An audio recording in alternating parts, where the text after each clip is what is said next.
Hello there. So you want to know how you can simply go ahead and fix charging not working on MacBook. This is going to be the only video that you'll ever need to watch on the internet. So with that being said, let's get straight into the video.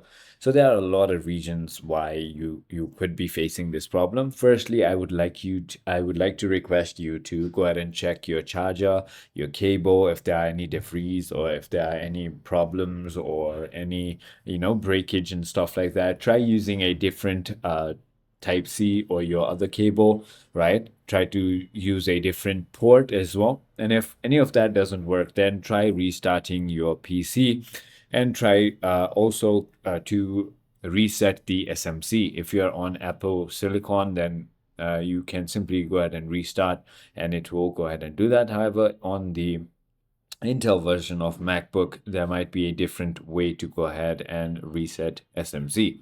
So the other thing you need to go ahead and do, ensure that your MacBook is up to date, because normally sometimes it also solves the charging issues from software update right over here. So that is about it. I hope this video was helpful to you. If it was, hit that like button and I'll see you on the next one.